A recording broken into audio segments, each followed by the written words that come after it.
Ciao a tutti, good evening. Good evening. Hi, Jill. Hi. Hi. Clara. Hi. And Tejan. Hi, Tejan. Good evening, welcome. And so, Jill, I think you start now. Yes, thank you all for joining. About 2 years ago, I had the pleasure of meeting Lucho. He was in Sierra Leone, and we became fast friends. I learned he was working for the network of ex-asylum seekers in Sierra Leone, and that he had been working on a documentary, The Years We Have Been Nowhere. So over the past 2 years, I've seen him on his journey of making this documentary, and I'm very proud to introduce Lucho and 𝗵𝗺 to enlighten us on the struggles of ex-asylum seekers who are in Sierra Leone. But this is an issue that affects many people throughout the world. So Lucho, over to you. Okay, so how all these things start, I will make just a short introduction because we have our two experts tonight, that is Clara and Tejan, that they will enlighten us much more than what I can do, because as Jill just said, I was volunteering for a network of ex-asylum seeker, that we have the co-founder today, Tejan, that he can tell to us more about that. When I arrived in Sierra Leone, I want to just give to you this short story. When I arrived to Sierra Leone, I started to volunteer with NEAS, Network of Ex-Asylum Seeker, and I spoke with Tejan, I spoke with 𝗵𝗵𝗫, that is the national coordinator, and they say to me, we are working with deported people. When I come back to Italy, I spoke with my father. My father worked in the welfare, and he said to me, like, deportation in 2019, in 2020, it looks to me a little bit strange. When I heard these things, and my father works in the welfare, as I say, so he's not a person that is not concerned about this problem. He found, a long time ago in the 80s, he found the first interethnical association in my hometown. It's called AIM, Interethnical Migrantes Association, with the community of Senegalese people that were here. So when he heard these things and say to me, deportation, deportees, what does it mean in 2020? I understood that I have to ask more information, and I continue to cooperate with NEAS, and I start to plan this documentary with the cooperation also of Tejan. And for this now, what I want to ask to Clara, that is our first guest of the night, to make us an introduction about, I think that a lot of people are not concerned about what really is deportation, how it works, and why it still happens, and why there are no rights connected with this deportation process. I don't know, I put 3 or 4 words there, like keywords, to give you maybe a little bit of suggestion on how you can start. And after we will listen Tejan, that will explain us maybe how NEAS was starting, and about deportation, and about the book that he wrote. So Clara, you feel free to start. Hi everyone. Thank you, Lucio, to this wonderful invitation. I'm really glad to be able to speak about deportation and deportees. My name is Clara Lecadet. I'm a French anthropologist. And in 2007, I started to work on grassroots movements initiated by deportees in Africa. And I went in Mali at that time, where I met the Malian Deportees Association, which is a pioneering association, which was founded in Bamako in 1996 in order to gather deportees and to create the conditions of solidarity and assistance among deportees. And for me, at that time, when I started this research, the most important thing was that in Western countries, illegalized migrants are like central feature in the public debate. But once they are deported, they are completely invisibilized, and they completely disappear from the public space. So it's like in our national debate, deportees don't exist anymore. They are just out of our political and social space. So I found extremely interesting and politically powerful to search about the way deportees are able to organize after deportation, to welcome other deportees, to assist one another, but also to claim rights in their countries of origin or in the countries where they have been expelled. So the most important thing for me was to focus on the notion of self-organization.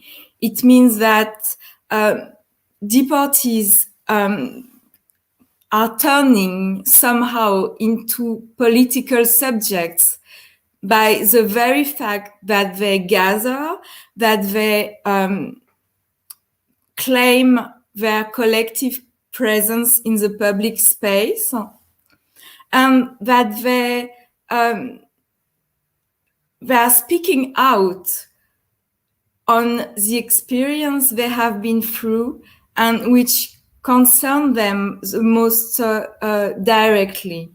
And I think the point is that we are used to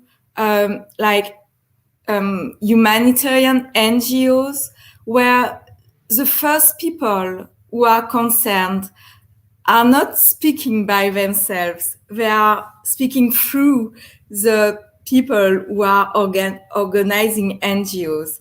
And I think we have to focus in grassroots movements to discover new forms of politics and new ways of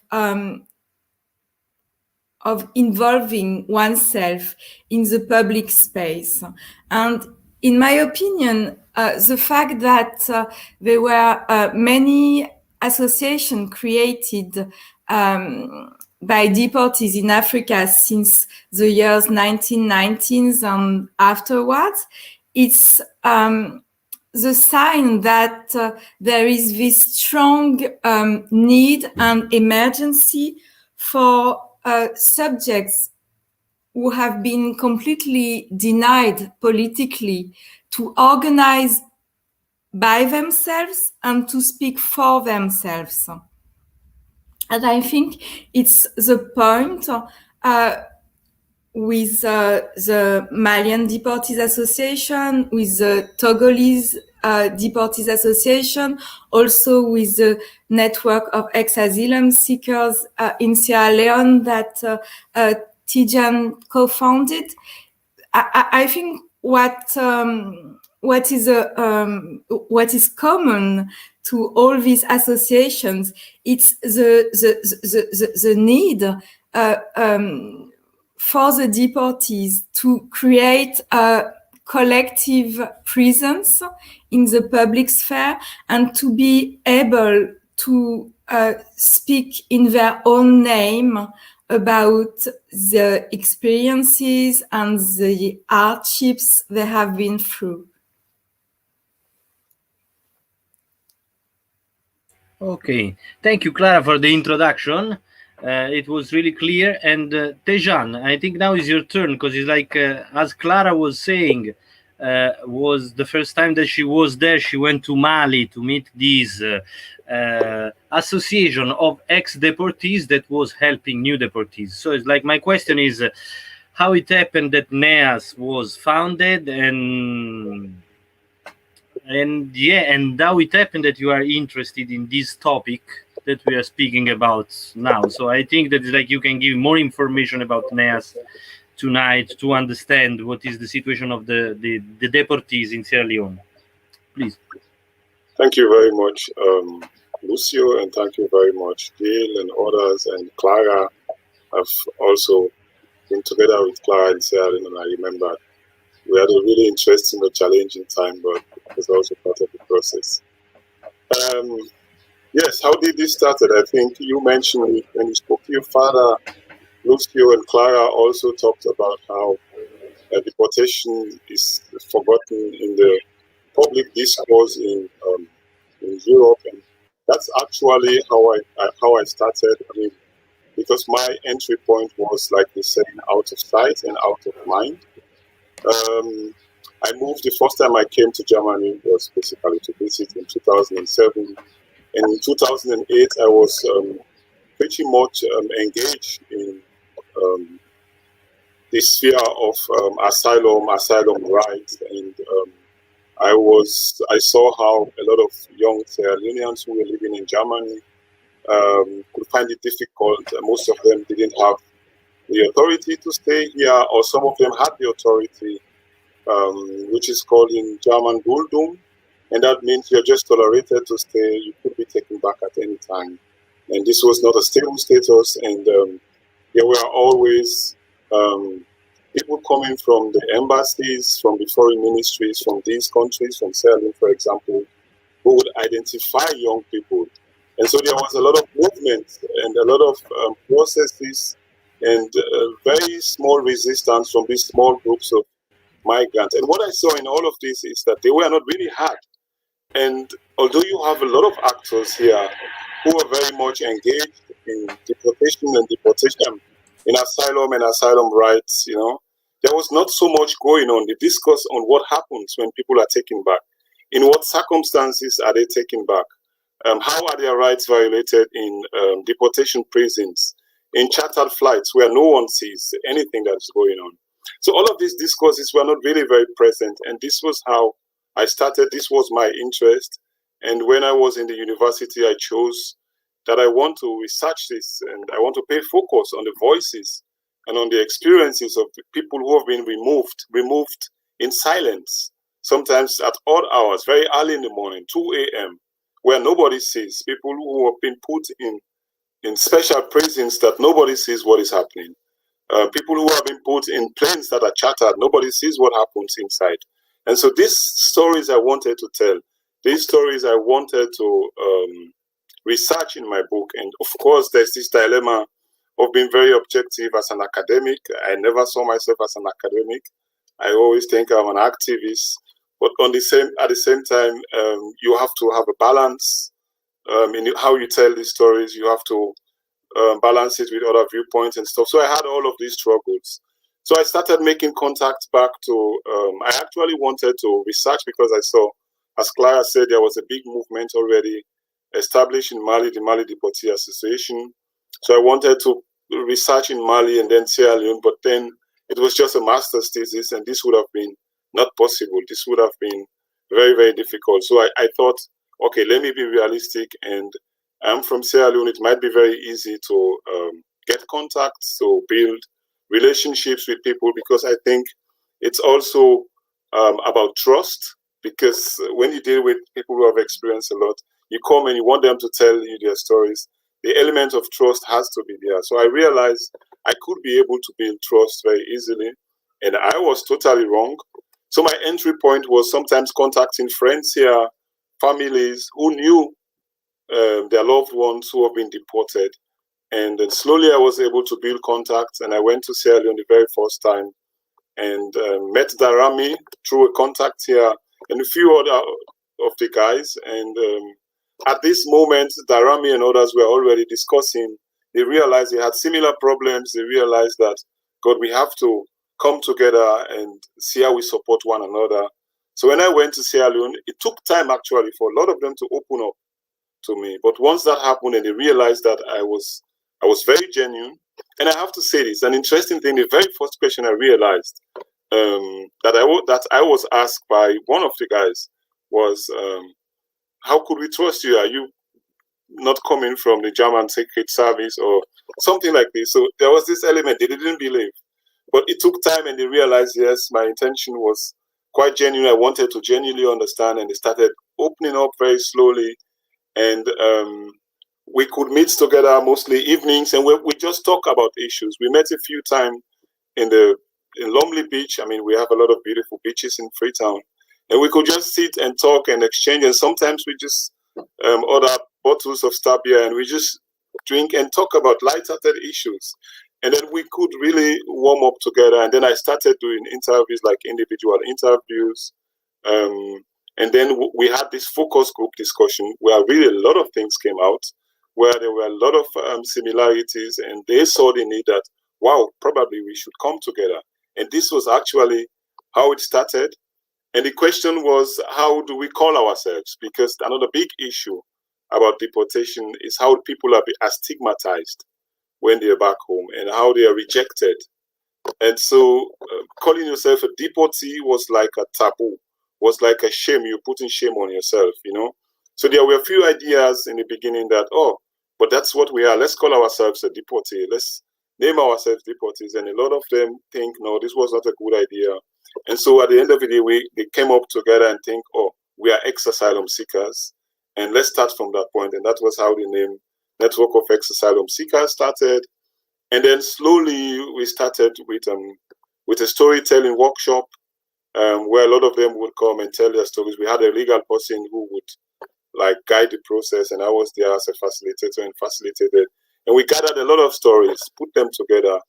And I got back to Germany, and I thought, wow, even before I was going to Sierra Leone to do my research, I had contacted an organization here who also works with grassroots organizations, also with the Mali Deportee Association in Frankfurt, Main, Medical International. And I said, we have this group there, and they're determined to come together and do things and want to do a lot of advocacy. They want to do a lot of opening up. They want to do a lot of information sharing, because I think this was very, very important. And they were interested, and that was how it started. And I have to say, there have been a lot of challenges, because one big problem also is the expectation, also within the group, the tensions they have within the group, because we are talking here about people who have gone through a lot of things, who have gone through war, who have gone through violence, they escaped, came back to various parts of the world, Germany, for example, the USA, and who also experienced quite a lot of violence here, and were removed and sent back with almost nothing. And all of a sudden, they are in this structure of an organization. They become activists, and of course, other needs in the poor countries like Sierra Leone arises, like economic issues. So there have always been the issue of how do we balance the activism with the economic needs, and because they see we have money, and this money some of them would think we could buy this that we need. We could do this that we need. We have other pressing needs, but at the same time, how do we balance that with the fact that we want to raise up our voices? We want to talk about our problems. We want to ask questions, And I have to say, after 8 years now, NEAS has been the mainstay of deportation issues in Sierra Leone. It's no longer a taboo to talk about deportation. People would come back, they could identify themselves. They have a network that would support them. And probably I have to mention this before I stop. That is also the ambivalent issue. That NEAS is standing there and asking questions and raising issues on the one hand, but on the other hand, they try to provide immediate assistance to the people who are coming back. And in as much as they are raising these critical questions, like this is wrong, this violates every tenet of human rights we talk about, the right to movement, the right to freedom, the right to a lot of things. But at the same time, they are building an infrastructure that receives these people who are coming. So from the perspective of deporting countries in power, there are these people there who would look after, And so this is a big ambivalence in the work NEAS does. And I think so far they've been able to create a right balance. On the one hand, like 𝗪𝗵𝗁 always says, these are our brothers and sisters. We have to support them. But on the other hand, raising questions and putting pressure on the government of Sierra Leone, for example, and sharing their stories. We have the opportunity today to talk about this here. It wouldn't have been possible with all these activists who are there and who are open to talk about their experiences. And it's a pity that we sit here and talk about them. I would have been very happy if we would have also had somebody who talks directly about their experiences. But I think that's also very premature. It's another space. That's why, Lucio, I think it's a very good idea that you are doing this film and sharing these voices and giving them space to share their stories to the rest of the world. I think I will stop here so far for now. Okay, thank you very much, Tejan. It was really clear. I was before we let Mauro speak, because Mauro is my co-director. He helped me on the making of this documentary, of this film. I let him cook in his own soup for a little bit longer, because I have a question for Clara and after for Tejan, and after we ask Mauro's opinion. I was impressed by one thing that you say, both of you. You said it was about migration is an argument that is on mainstream media, but deportation is not there. Nobody is speaking about that, and it's the same thing that I notice when I arrive in NEAS and I start to speak with these people. But my other question for you is like, I think Clara was saying, but also Tejan was repeating it, is the self-representation of them. I understand that they represent themselves. So it's like also in Mali, if I didn't understand wrong, the ex-deportees are helping new deportees, so they organize themselves. And it looks like a good democratic experiment about that. But why politicians or parties or nobody is interested in these people? I'm asking this to you because like you studied it. Clara, we start with you and after we go to Tejan. I think parties, I mean, from the knowledge I have from what has been happening in Mali these last 25 years, actually political parties are, some political parties from the left are mostly interested in this kind of struggles because it means that, you know, new voices are emerging, what we call in French les sans-voix, you know, the voiceless people. So it's very important for some political parties from the left also to join this kind of grassroots movements in order to show that they are close to the voiceless people, you know, from the society. And I think, you know, when Tejan was very honestly speaking about the fact that when he first joined Deportees in Sierra Leone, they were a little bit suspicious about him. I think it's very symbolic of the fact that after what they have been through, they have naturally developed some kind of hostility to everything that resemble like institutionalized forms of politics, whether it's political parties or NGO, because they know that their voices are not generally taken into account by this institutionalized form of politics. And I think that's why there is this strong need of recreating something by themselves where they would, in a very direct way, represent themselves and speak directly for themselves. And I also want to build on something Tejan just said. I think the most important thing is that these Deportees associations are really pushing for political and social transformation. And in Sierra Leone, I think the very strong thing is that at the beginning, as Tejan said, deportation was not only perceived as a taboo, but mostly people were thinking that a deportee had been committing some very major crime, you know, in order to be deported. So there was a guilt, you know, put on the shoulders of deportees.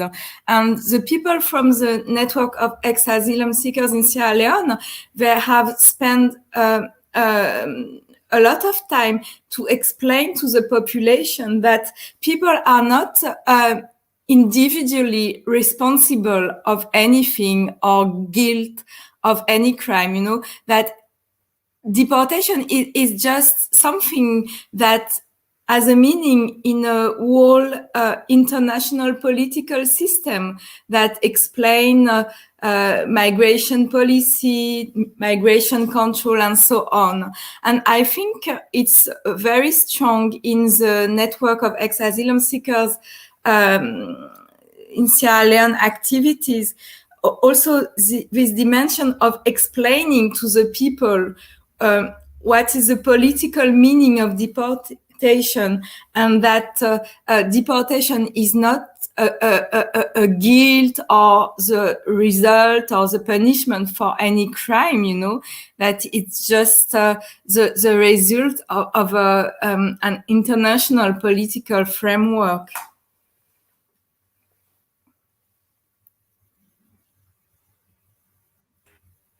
Tejan? Yes, I think Clara, in a nutshell, actually mentioned quite a lot of the things. I think to understand deportation, we have to look at it from an institutionalized point of view. We have to look at it from a development cooperation point of view. So a lot of these countries where deportees are sent back to, these governments, I don't want to be specific now, have bilateral agreements with the deporting countries, which sometimes they can actually, they realize that when people are coming, it is a problem, it is a burden. I mean, I remembered we were having a meeting once with one of the security agencies in Sierra Leone from a government department.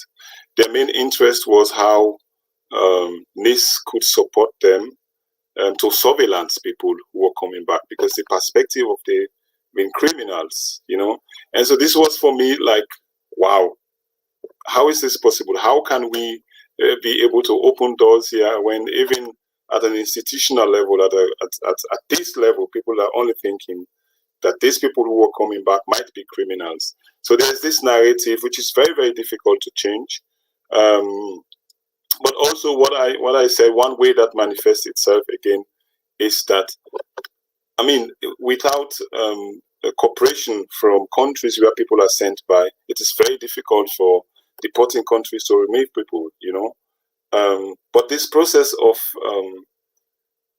getting officials from foreign ministries, from different immigration departments to come to deporting countries, in the case of Germany, for example, to identify people, I think that's one other big area where you see that at an institutional level, at a very high level, there is this cooperation, because otherwise that is not possible.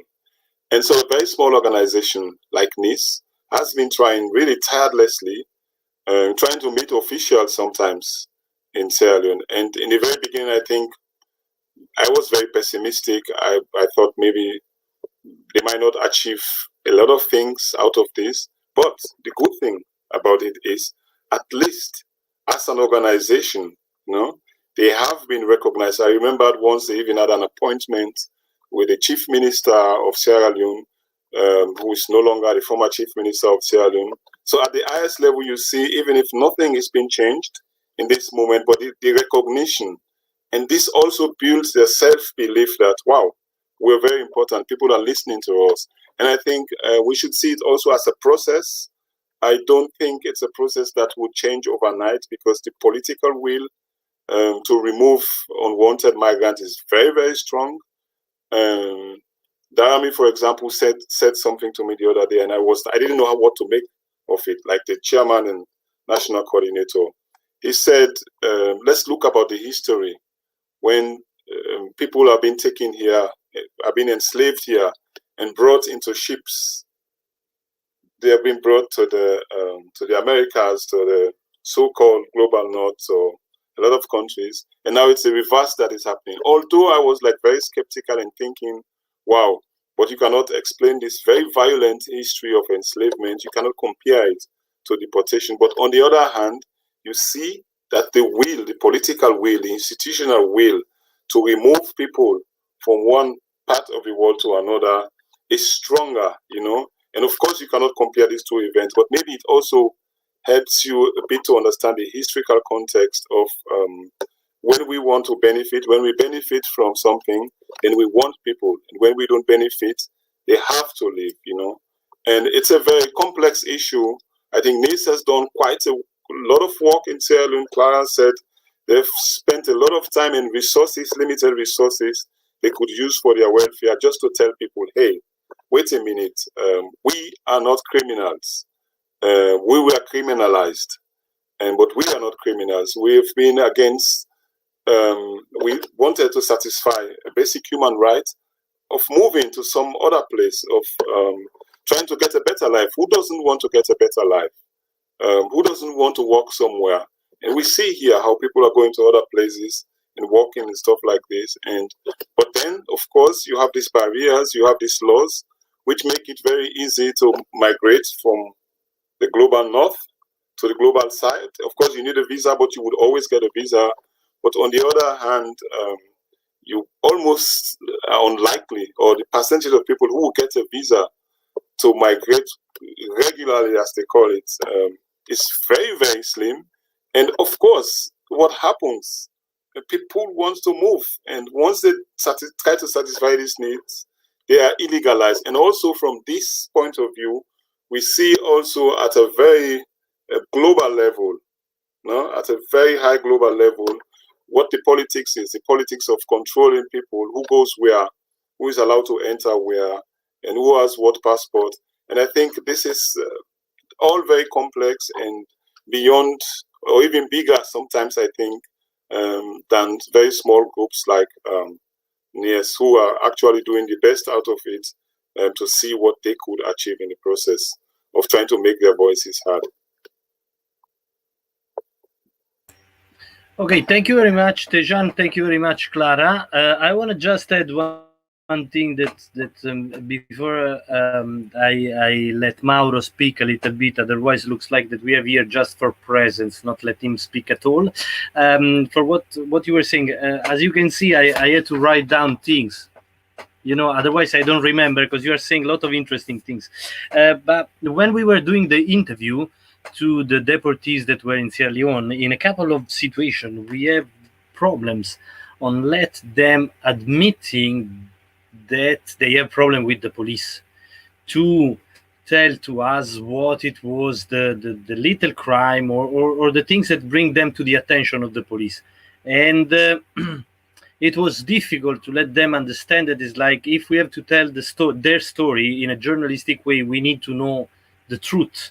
So nobody could accuse us to manipulate the information that we are getting. Because it's like, as journalists, maybe we will not put in a documentary, we will not put it in the story because it can be more or less important, but it's like, we need to know what is it the problem about. And that one was difficult sometimes to gain this trust from these people, because they were still, some of them were still shocked, were still traumatized, were still stigmatized by the process of deportation, that it was being in this repatriation center, this immigrant center, for 1 year, 2 years, 3 years, whatever it takes, because it's different from country to country, and after arrive in a country that they don't know anymore. Similar things that like it happened. There was this Italian guy, Italian, from Sierra Leone. He was living in Italy. He left before the war, so we are speaking about 88, 89. He did the agreement for repatriation. He was assisting an old man that was sick for 30 years. When this man died a few months ago, basically he agreed on repatriation with the Italian government. This guy came back to Freetown after 35 years, 33 years, something like that. What he said to me when I met him one time, he said, I don't know anymore where I am. When I left, Freetown was something completely different. So in some cases, you have these people that come back after they build their life for, I don't know, let's say 5, 10, 20, in this case it was 33 years. So you are bringing as these people left to go to an unknown country, that it can be Germany or Italy or France or US, when they are brought back to their own country after so many years, they don't recognize it anymore. So they are completely outside such a life, but also their normal habitat where they survive. So I stop here 1 second. I let 𝗵𝗺𝗁 speak a little bit, because it's like I was there volunteering for 2 years with NEAS, so I know all the guys. I know 𝗪𝗵𝗫. I know all the people that you were talking about. But Mauro just arrived and he stayed there for 3 weeks, so maybe his impression can give to us a different point of view. And after we come back to you. So Mauro, please, what it was your impression, your thing? Hello, everybody. Good evening, and thank you for giving the chance to talk about our project. So what I would say, okay, I've been listening to you and so being impressed by all, kind of very interesting, words, and I've been filled with. So my impression about my experience in Sierra Leone and the chance I had to meet the deportees, right? So the NEAS, the NEAS, people, and I was very glad. So of course it was like a very, very hard experience from my point of view. First of all, for one simple reason. Okay, Lucio, of course, just built some very, very strong and very human relationship between him and just group of people. He helped me to get in touch with, of course. So it was much easier than I thought before, just to meet these people and try to, of course, to get into their stories, right, deeply into their stories. Just because, as Lucio just said, the first feeling you had was about being in front of people, not trusting other people anymore for several reasons, just because they experienced very, they went through very hard, times and trouble during their lives. Lucio was very good at building, like, more than friendship. I mean, a relationship with a human touch, real human touch. I'm glad for this. The second impression I had, except for how to say, but just the harshness of the place I've been living in just for a little more than 3 weeks, more or less 3 weeks, was about, okay, first, the first suggestion and just the first feeling came from the name of the city. Of course, we are talking about Freetown, so the city of free men. And as Mr. Tejan was just remembering us, and we should be talking about free society, free people, free men. But that's what actually not happening, because I've been in front of many, I've been experiencing many aspects of this thing, but for sure nothing but like, kind of slavery, I would say. Because if you force people to leave one country, or just, if you force people, to reject them, and force people leaving, just moving, actually, and getting back to a place, it doesn't matter which place it is, but the place they are not, they're not supposed to be in, or something like this, you are actually treating them like they were slaves. And so that's how actually an old story is just, showing up again in a different way. But it's still very, very brutal, still very sad. And so from my point of view, what I would say, in order to, to express a little about my opinion, what I've been impressed with about is just, the real, like, is like a rubber wall surrounding this kind of stories. What I mean is this: when Lucio told me the first time, okay, Mauro, let's talk about people I've been talking to. There are deportees, and start telling me the story. I was really shocked. The first reason was just that actually I didn't really know what he was talking about. I didn't know anything about this kind of stories.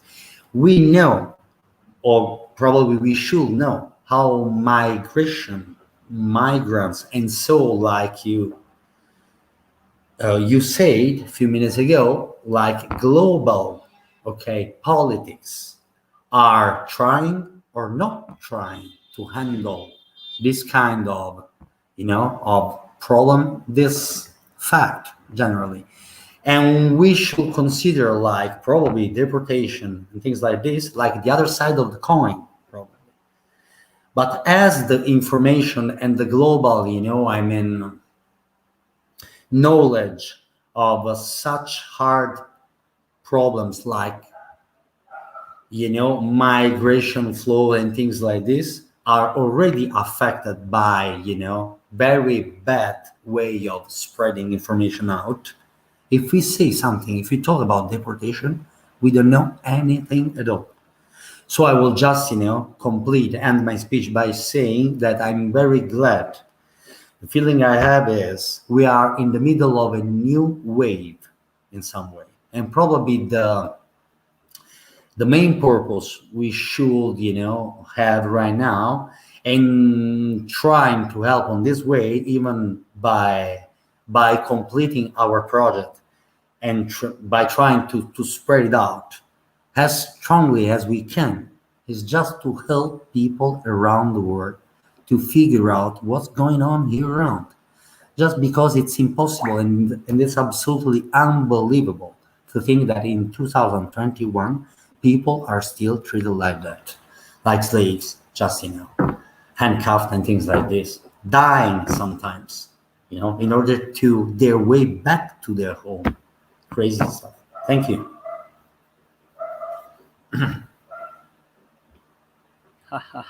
Sorry, I forgot the microphone. I apologize for that. Thank you, Mauro. So that one is the point that also Mauro was saying, is about these the things that surprised me, and Mauro was confirming it when I start to speak with these people. And in this time that we are working on the documentary, we went to speak with some Italian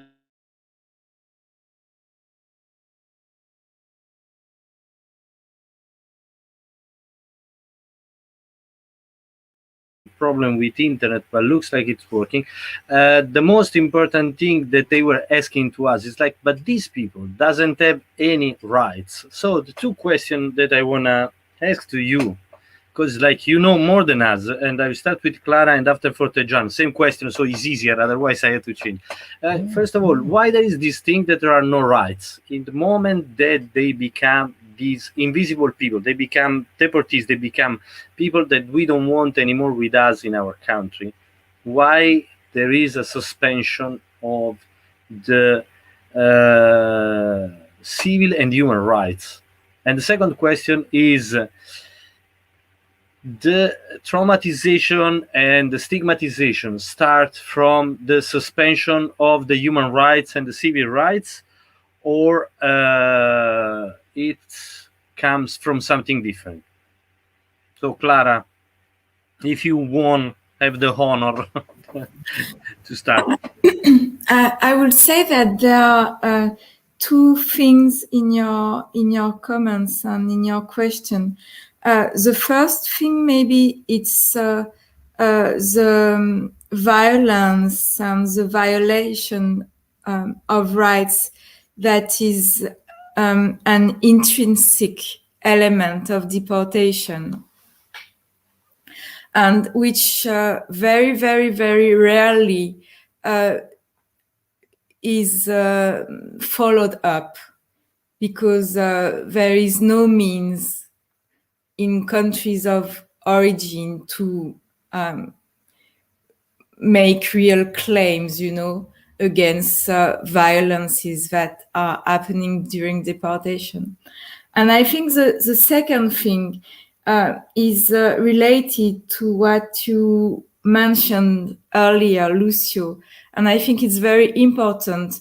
The notion that deportees, when they come home, they are like outsiders in their own countries. And I think there is this ambiguity that even if they are related to these countries by their nationality, still they are like, you know, a subcategory of citizens, you know, or like, you know, like, I don't know how to say in English, like underclass citizens or something like this.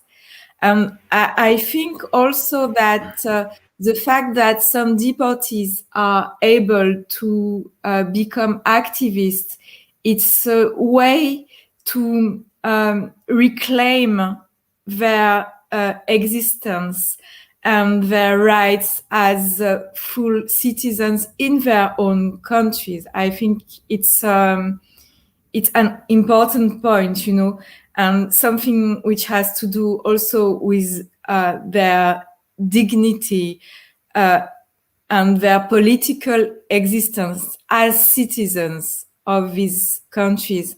I think there is a slogan from the network of ex-asylum seekers in Sierra Leone that is very, very striking in this way. It's maybe Tejan, you will tell me if I'm right or wrong, but it's something like we are not victims, we are activists.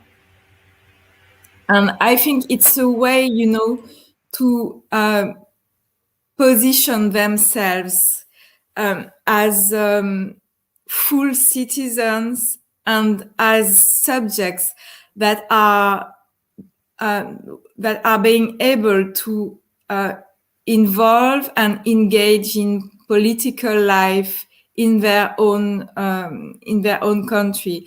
And I mean, even if it's a minority of people who become activists among deportees, I think still it is a very like symbolical and important gestures, because even if it concerns a few people, I think it has a larger meaning for all the deportees and their status and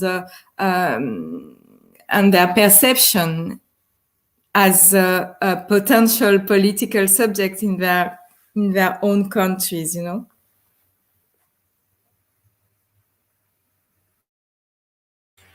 Tejan, please. Yeah.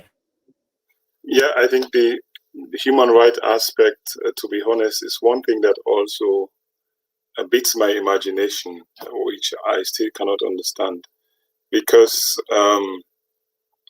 most of the deporting countries are countries where the discussion about human rights or who enjoys what right is like key part of the society. It's like the foundation, you know.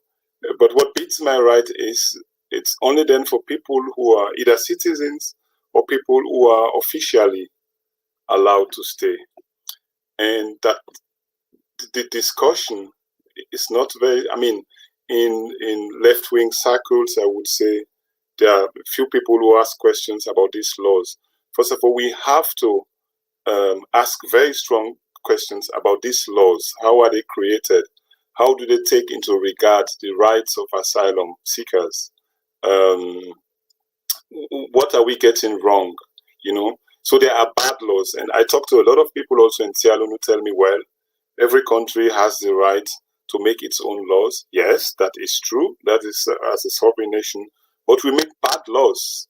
And these are bad laws when we talk about asylum and now people have been removed, you know. And this is one thing, I don't know, this is one thing that always beats my imagination. But also, I think, Clara, you mentioned that this issue of on both sides of the chain. You know, in my thesis, I talked about this chain of deportation, which is like a vicious cycle, which they never get out of it in a way. Of course, now a group like NEAS is trying very hard to get out of this cycle. They see themselves no longer as people who have been criminalized, and there's this very strong message of as people who have been victimized, but also as activists who have their voices, who could talk for themselves, could ask questions about these very, very bad laws that disregard completely their human rights. And I think the human rights aspect is one thing, like I said, that beats my imagination. I have the feeling that sometimes there's a complete disregard for the rights of these people who have been removed, and the notion of having prisons as a separate prisons for keeping people who are on a deportation waiting list, where nobody knows in the mainstream society, nothing is reported. It's very concealed. This in itself is a very big violation of the rights of migrants and asylum seekers. Some of them don't even. There's one of these guys who told me that because for whatever reason he was here married, and the girlfriend or wife, I think the wife was pregnant, and it was a very few time for the baby to come, and this would be a reason why he should get asylum. And how he was arrested, how he was kept in deportation prison was all in secret, had no access to his lawyers until he was removed. And this is a very clear example of how people's rights could be violated, and it's been violated constantly. Torture on chartered flights where no passengers are, where the escorting officers, the police officers could do as much as they like. There have been people who have died before in deportation flights because of how they are suppressed, how they are violated. So all of this, it seems to me, in the determination and the process of removing migrants, of removing asylum seekers who have been rejected, there is a complete disregard for their rights. And this is what I don't understand. And we are talking about countries here, we're talking about nations here, where the notion of human rights is the so-called foundation of these societies. But of course, only for people who are officially allowed to stay, and those who are considered unwanted, it doesn't matter. This is how I would interpret it. And it's a big issue. I think we should talk more about this. I think there should be more mainstream discourse in the mainstream society about these issues. But of course, because a lot of things are shrouded in secrecy, it's also very, very difficult for these issues to come out. But the more we have groups like NEAS who are organizing themselves, who tell their stories and talk about this, and who share them with people like you, Lucio, who might show a film that tells the details of what happened, I think maybe that will be a process. But I think it has started, not now. I mean, we're talking here about, I don't know, problem that has always been there. It's really very slow. But of course, the regard for the human rights of migrants and rejected asylum seekers is at the lowest ebb. That is, I think, in my opinion, that is a listing that's been considered. And this is very, very bitter. And I think we have to do more to talk about this and to ask very critical questions. Group like NEAS do a lot, but they cannot do it all by themselves, because we're talking about a system that is very, very thick, a wall that is very, very high, that is very difficult. You need a lot of power, you need a lot of resources to climb over this wall and say, hey, what is going on here is not right, and we need to change some of the things. And you are already saying it, and we're talking about now, it's 2021. We're not talking about, I don't know, 1920. We're talking about 2021. Thank you, Tejan. Probably you anticipate my last question, but before I go with the last question to all the three of you, you were saying something really, really nice. I will tell to you a little story that I think Tejan already knew, and Clara probably also already knew. When we were interviewing our witness for documentary, we interviewed Brima, Ibrahim Kamara. the German man, how he's called. When I went to visit him in Free Street, where there is the market where he's selling his shoes, you ask, sorry, I have to meet Mr. 𝗵𝗵𝗁. Nobody knows him. You say the German man, everybody knows him. It's fantastic. I arrived there and he told me the story. Basically, the story of 𝗵𝗼 is, let's make it short for the people that are listening us. He was deported 1 week before his first daughter was born. His wife and his daughter, they are still in Germany. And 𝗵𝗼 say in the interview two things. It's like, 𝗵𝗼, why you are giving to us this interview? Why you want to speak with us about your story? And he say two things. It's like, first of all, I don't want the thing that happened to me ever happen again. And second thing is like, because I hope to meet my daughter, because I never seen my daughter in my life. This one was something that really touched me, because Ibrahim was my, today I spoke with him on WhatsApp. So it's like, we are friends. It was the first story that I collect. So the point is that, and for this I say that Tejan probably already answered, but he can answer already. So I start with Clara, Mauro, Tejan. I know that we are speaking about people I read. I met Clara through her article. Clara is a legendary person in NEAS. Everybody remember Clara when Clara went there to study about them. So Clara and Tejan and Mauro, what we can do to try to avoid that these things like the one that I say about 𝗵𝗼 will repeat and will continue to repeat in the future.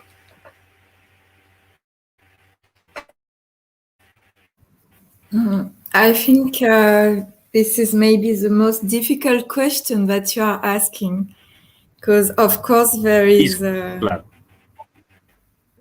no easy or simple solution, because it's all related to the history of nation states and the categorization of citizens and foreigners, and we can all see that even if there are stronger and stronger claims for freedom of movement, we also see in the same time that these distinctions and categorizations are not to disappear soon, you know? So I think it's very important, of course, to push for political change, but also be aware that it's going to take a long time, and we have to make like very small steps at our own scale and in the extent of our possibilities to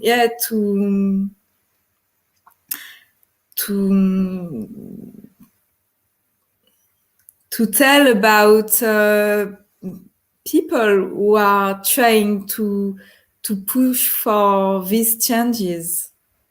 It's it's a very, very difficult questions, because it's, I think, all about the historical structuration of nation states and all the categorization that go with them.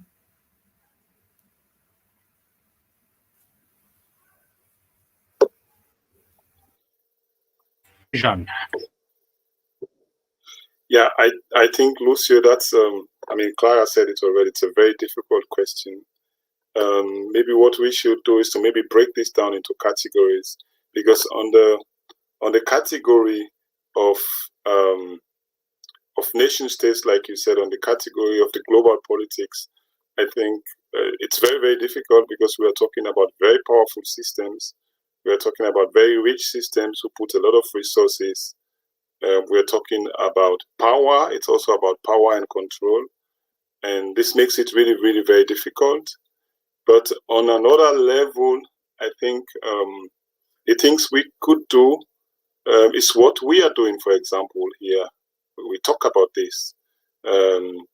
We support grassroots self-help organizations, also as citizens who are concerned, to raise their voices without any conditions. You know, I think it's also very interesting that a group like NEAS, there are a lot of people are interested in the work NEAS does, for example, but it's one that nobody wants to give money to because they're asking questions, you know. So the system doesn't want it. So on a systemic level, on a global level, it's very difficult, almost impossible. But I think as a starting point, as an entry point, is to support these organizations, to strengthen their voices, to mainstream the discussions about asylum and human rights and deportation in countries where people are being deported from. And once we're able to build these networks, like it also takes time, it's not overnight, no? Then we have strong voices, we have strong activists on both sides, you know, then I think we will be able to achieve quite a few things. But in the moment, it's very, very difficult. I think it's also, we see it's quite isolated. NEAS has been trying quite a long time to, for example, work more, to cooperate more with like a big brother organization, AME, which is in Mali. But of course, there are also barriers. There are also language barriers. We can talk again about colonialism and how countries are divided into French and English, and this creates also a lot of barriers. But it also involves resources. Traveling across West Africa is so difficult, and they need these resources to do a work like that. I think we should pay very strong focus on these grassroots groups, on these groups that actually have the stories to tell, that we try to get these stories, we mainstream these stories into bigger discourses here. And I think that is where I have been focusing my energy for a long time. And I think that is where we could do quite a lot of things. Thank you, Tejan. And we have a question from Jill. Please, Jill. Hi. So recently, my cousin is an activist for immigrants in Birmingham, Alabama, and she has been posting about Haitian deportees that have been sent to Dominican Republic, and they're trying to get back to Haiti. And I know in Sierra Leone as well, there have been ex-asylum seekers who have claimed that they're not Sierra Leonean, but were sent to Sierra Leone. So this is another kind of layer of the onion, right? The problem within deportation and the human rights violations. But what are the struggles of people who have been deported to the wrong country? And then what are there resources available to them? And then the follow-up, the second question, what are resources given to ex-asylum seekers? If they agree to, let's say someone is deported from the US and they agree with the US and they don't fight and they go back quietly, are they given any resources when they are deported and sent back to their country? So I guess that's a two-part question.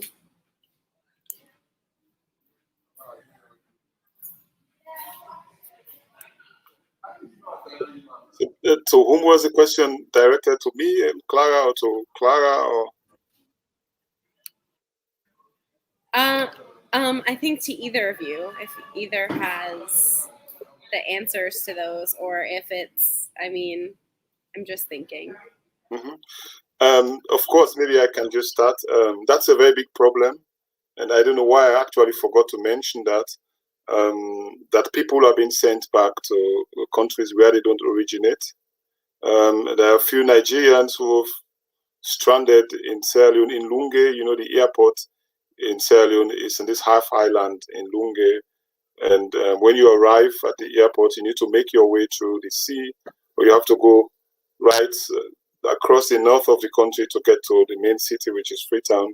And we've had stories in the Lunge town, a very poor township, where people have been stranded, Nigerians, for example, who don't know anyone in Sierra Leone, but who were dumped off in Sierra Leone. And this happens, and it becomes again the responsibility of this poor community to look after these people who sometimes engage in activities that are not so very decent because they have to survive. So that's one dimension. And also very recently, there were two people from, I think, Lucio, you might know more about this as you've been and talked with NEAS about it. I think you even went to interview one of them who were from the Caribbean and who were sent to Sierra Leone, who are not Sierra Leoneans. And so this happens, and the big question is, how is this possible? What are our authorities doing? How could the deporting countries acquire documents to send these people? Where did they get these documents from? And these are questions that NEAS, for example, is asking. And the issue about resources, it's very, very difficult for a group like NEAS because nobody wants to give them money. There are a lot of money being spent on migration and migration issues from some UN fund, from some Spain fund, from some big fund, you know, but of course only for organizations or for groups of people who are telling people, hey, you're going to perish if you go through the Caribbean, if you go through the Mediterranean, telling really horrible stories and pictures, but groups who are saying we need to inform people, but at the end of the day, it's left for the people to decide. And we need to change the policies, we need to change the asylum laws, the visa policies. These are the problem, not the people who try to move, you know. And so that's also another area that is very difficult, and you don't get money for it. NEAS, for example, get money from an organization who collects from ordinary citizens who think, well, I think we need to contribute to such a cause because we think people have to be heard, you know. But from official coffers, the government of Sierra Leone gives nothing. NEAS is now, for example, since 4 or 5 years working on developing a policy that would also look at social needs and issues of deportees. And the second part of your question, for me, that's also I don't discuss deportation and rights of migrants in this context, because if you give somebody no other chance, if you give them no other opportunity to stay, mostly it's not just about money, it's not just about the resources. I don't care that a lot of people, there are some people who might think, okay, and there are some people who are thinking, okay, I might rather take 500 euros something and not go through all this violence and institutional violation of my rights and just leave. It's not because they willingly want to live. I don't think if somebody considers a place home, I don't care how much money you might give to them.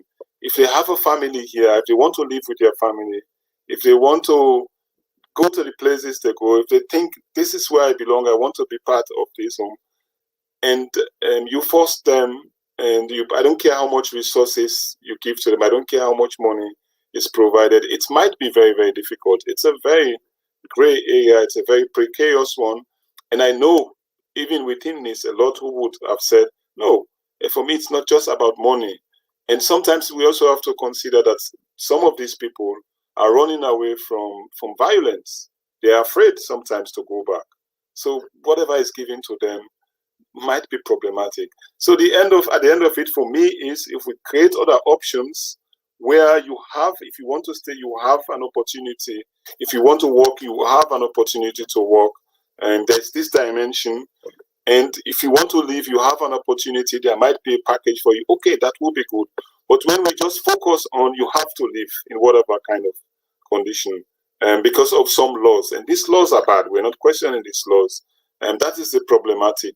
And I think that is where the focus, a lot of focus has been placed on that people have to live, regardless of what manner, whether you call it voluntary or non-voluntary, whether it comes with a package or not. For me, at the end of the day, when you make a decision in such a distress, in such a duress, it's never voluntary. And I don't see this really as a sustainable option, as long as we don't open the doors for other options, which might give people who are actually ready to stay and work and live like normal citizens, as long as we don't pay focus on this option and just pay focus on giving package and forcing people to live, that doesn't solve the problem. And that's the big problem I see here, or the contradiction.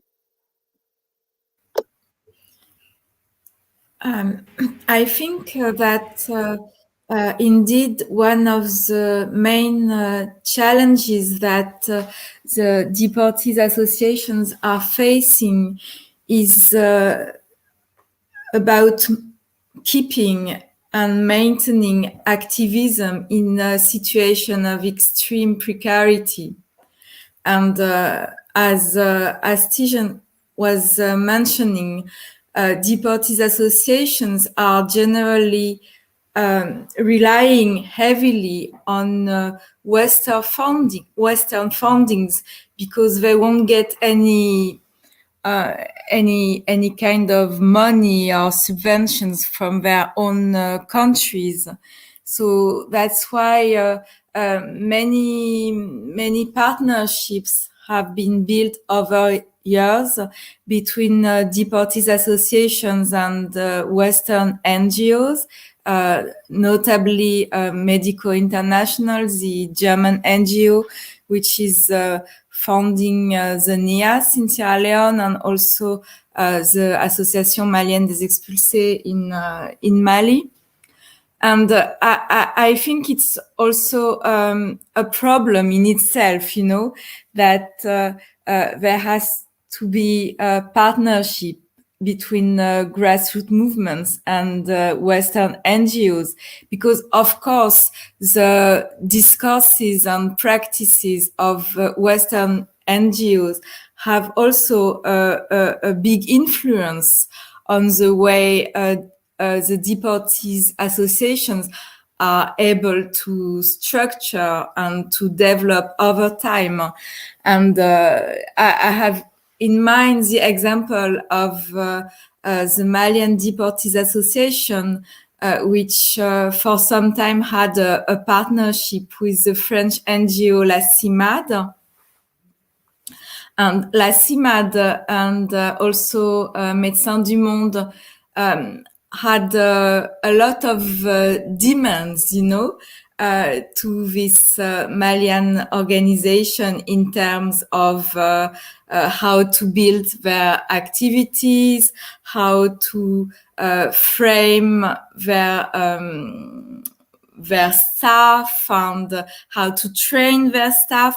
So you can more or less also observe some kind of I don't know how to say, but some kind of hierarchy and paternalism, which is repeated through the fundings that are given by Western NGOs to these grassroots movements. And it's somehow, you know, reproducing on a humanitarian level the Western political hegemony, you know, which, as we know, has got a repressive dimension, but also a humanitarian dimension. And these two dimensions, the repressive one and the humanitarian one, generally go a little bit like hand in hand, you know. So I think we have to be also very careful and very aware of the power relationships that are in stake also in the humanitarian field, because there is, maybe we didn't mention this, but there is also a profit, you know, for Western states that deportees association would take care somehow of social activities to complement like deportation policies. It means that deportees somehow can help Western states to implement their policies by adding the coercion and the repressive element of deportation policies with more like social and humanitarian style activities. And I think that's one of the tensions and of the problems that are also in the middle of deportees activism, that they don't become against their own will, you know. Somehow the allies of deportation policy, because they would give a more like humanitarian aspect to these harsh and violent policies. But maybe Tejan, you can tell some things about this also. Okay, Jill, I hope that I answered to you. I had really bad internet. We are 1 hour, almost 20 minutes. So it's like, if for you is okay, I will close now. But I want to close with a good story, with an happy ending story. It's like when we have this live streaming on Facebook, a lot of people, they say, oh, but you are telling us a story about desperation. There is any happy story. So we received this message from Elena. Elena, you can read it on Facebook later. I will read it super fast. Speaking about a lady that she was working in Holland Park in London. She and her husband came to London about 25 years ago. A few years later, her husband was deported. She was working as a cleaner in 4 different places, 18, 19 hours a day, trying to survive. They never applied for benefit. One day, the immigration police appeared on their doorstep, arrested him, and he was deported. He begged her to stay in a hope to come back. He came back 16 years later, and they finally reunited. She used to come over to my place and talked a lot. And she said, even if we are left a few months to go before we die, I will be happy. So those people, those people took away 16 years of their life together, but at the end they got together. So I thank you, all of you. I thank you, Jill, for organizing it. I thank you, Tejan, for being here and not watching German-England. I think he knows now what happened. The German lost. I'm sorry, Tejan, to tell to you this brutal news like this. Clara, thank you very much. If you agree, we will continue to chat on our... I have to speak with Tejan tomorrow for a couple of things to do in Berlin soon. And if you want, we can do another one. I think in September, October, it will be much better because it will be fresher and we will not sweat in front of our computer. And we can continue to chat about the documentary, deportation, human rights, and all these things that for me and for you are super interesting. So it's like after we will send email to each other and talking about, if you have pleasure to do another one with us. And thank you very much for being with us. And thank you. Ciao. Thank you, Tejan. Thank Jill. Thank you, Clara. Thank you, Mauro. Have a good evening. I think now is finished. Oh no, Anto.